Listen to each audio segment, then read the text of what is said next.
Alright, next, macam mana kita nak kira untung bersih?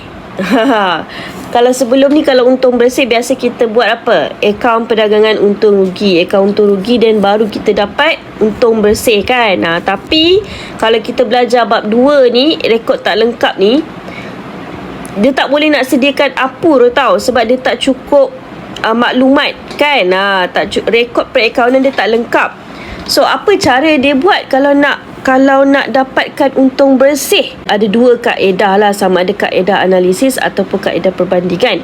Tengok maklumat dia lah. Korang kena tengok maklumat dia. Apa maklumat yang dia ada. Dia bagi tahu maklumat mengenai aset dan juga liability tau. Mula-mula dia bagi tahu yang perniagaan tu dia memulakan modal tunai di bank sebanyak RM12,000 pada 1 Januari 2019. Ini adalah maklumat aset dan liability pada 31 Disember 2019. So 1 Januari ni awal tahun ataupun awal tempoh perakaunan.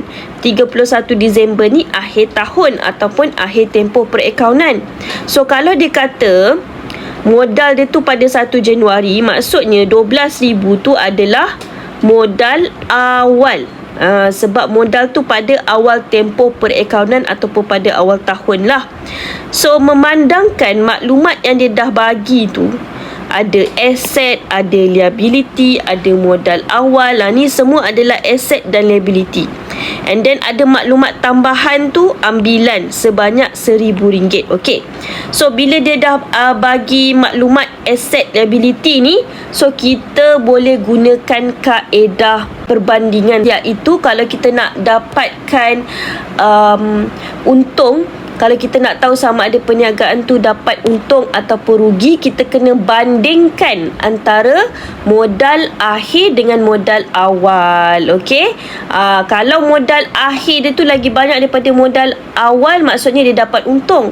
Tapi kalau modal awal lagi banyak daripada modal akhir, dia dapat rugi. Itu maksudnya kaedah perbandingan. Okey, kalau kita nak tahu mana satu kaedah yang kita nak gunakan, kita kena tengok apa maklumat yang dia ada. Kalau asset liability, yes, kita kena guna kaedah perbandingan lah antara modal awal dengan modal akhir. So sekarang ni kita nak compare antara modal awal dengan modal akhir. Okey, modal awal dia dah bagi dah 12,000. Sekarang ni problem ni kita kena kira modal akhir. So macam mana nak kira modal akhir? Korang dah belajar kan? Apa formula nak dapatkan modal? Aset tolak liability. Tapi kalau modal akhir, formula dia adalah aset pada akhir tahun.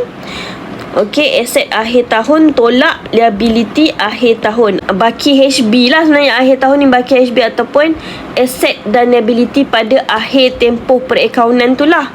Okey, so korang kena kira aset pada akhir tempoh perakaunan tu berapa. Korang kena tengok sini. Aset liability tengok ni je.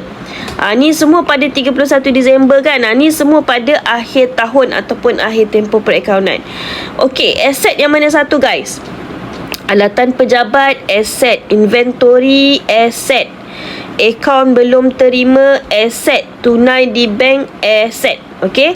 So 4 benda ni adalah aset. So korang tambahlah semua tu. Aset akhir tahun korang tambah 3,000, tambah 4,000, tambah 1,000, tambah 9,000. Itulah jumlah aset pada akhir tempoh perakaunan. And then korang kena tolak dengan liability dia. Liability dia ada satu je guys, iaitu akaun belum bayar. So korang tolak akaun belum bayar 1,500 sahaja. Okay. So jumlah aset dia kalau kita tambah semua ni, jumlah aset dia adalah 17,000. Tolak dengan jumlah liability 1,500. So dapat berapa modal akhir dia? So modal akhir dia adalah 15,500. Okay, so kita compare. Kita dah dapat modal awal 12,000, modal akhir 15,500. Okay, kita compare mana lagi banyak. Modal akhir kan? Modal akhir lagi banyak daripada modal awal. 15,500 lebih besar daripada 12,000. So maksudnya dia dapat untung ke rugi? Untung. Okey, berapa banyak? berapa banyak untung yang dia dapat? Tolak lah. 15,500 kan, yang modal akhir tadi tolak dengan modal awal.